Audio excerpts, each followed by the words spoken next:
avançando para a segunda-feira, nós vamos então considerar o testemunho de Maria. Nós já estudamos essa porção numa das lições aqui atrás, e agora vamos pegar alguns outros aspectos desse testemunho, e eu achei muito interessante a seguinte comparação que não apareceu na outra lição. Jesus está convidado para uma festa na casa de Simão. Muito possivelmente ela tenha acontecido no sábado à noite anterior à crucifixão. E como Jesus havia curado Simão da lepra, ele estava sob uma obrigação social de homenagear a pessoa que lhe havia feito bem. Embora Simão houvesse sido curado da lepra, o seu coração ainda não havia sido entregue totalmente a Jesus. E ele oferece aquela festa apenas por um cumprimento social, uma formalidade. Ao passo que Maria, mesmo não tendo sido convidada para a festa, ela entra na festa.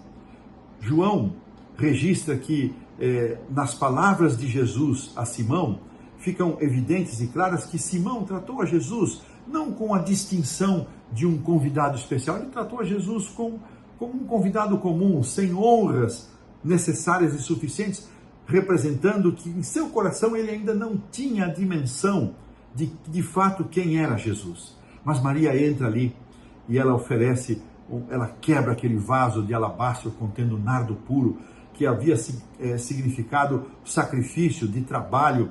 Não podemos avaliar quanto tempo, porque mais de 300 denários poderia indicar o salário de um trabalhador equivalente a mais ou menos o período aí de quase um ano. Mas uma pessoa não consegue guardar todo o seu salário, ela guarda uma parte. Talvez Maria tivesse guardado esses valores por 1 ano e meio, 2 anos, algo mais ou menos assim, desde que havia sido abençoada por Cristo com a purificação de sua vida, a libertação que ela experimentou das possessões demoníacas que a atormentavam. E ela sim oferece a Jesus um símbolo da sua gratidão e com um amor extravagante, ela derrama aquele nardo puro sobre os pés de Jesus, unge a Jesus, e com seus cabelos ela enxuga os pés de Cristo, e com suas lágrimas ela demonstra a sua devoção, o seu reconhecimento de quem era Jesus.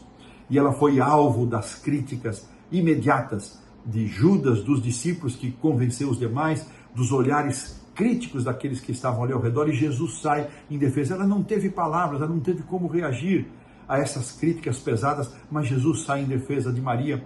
Interessante que uma das coisas que se distinguem, que João afirma no verso 3 aqui do capítulo 12, ele diz que no finalzinho do texto, do verso 3, e encheu-se toda a casa com o perfume daquele bálsamo.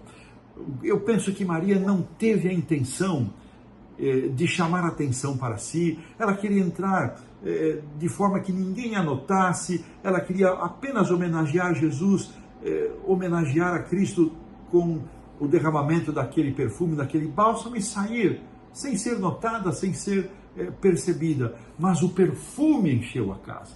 Que coisa interessante.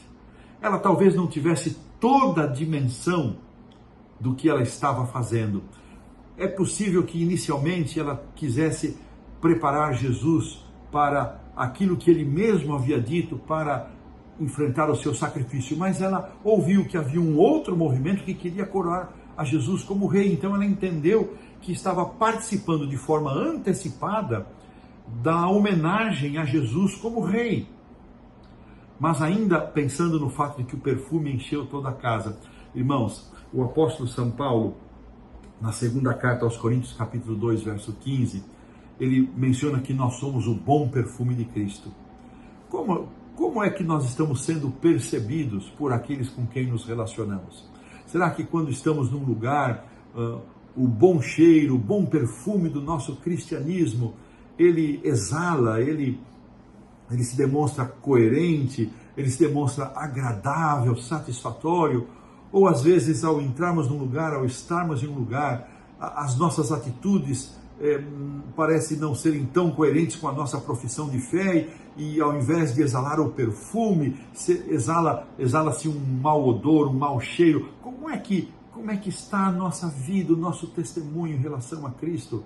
É a nossa vida, de fato, um bom perfume que leva um aroma agradável às pessoas, ou as pessoas nos olham, mas esse aí é um crente, esse ainda se diz um cristão. Como é possível, irmãos, para a gente pensar nesse paradoxo?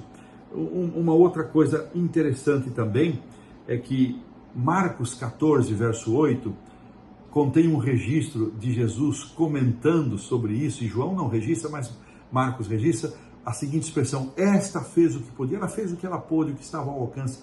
Irmãos, que palavra linda de Jesus sobre Maria. Ela fez aquilo que estava ao seu alcance, ela se sacrificou, ela se empenhou, e Jesus aceitou esta oferta com gratidão, com alegria.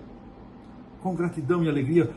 É certo que aqueles momentos difíceis pelos quais Jesus passou naquela semana, os embates que ele sofreu, as discussões acaloradas, finalmente o seu martírio, a sua prisão, o seu flagelo e finalmente a sua crucifixão, tenho certeza que esta unção de Maria, sempre em algum momento dessas passagens tão difíceis, trouxeram paz e conforto ao coração de Jesus.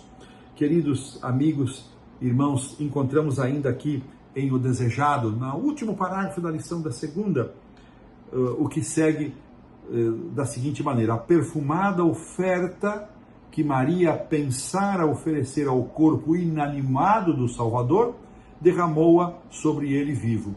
Naquele momento, porém, alegrou o coração dele com a certeza de sua fé e seu amor.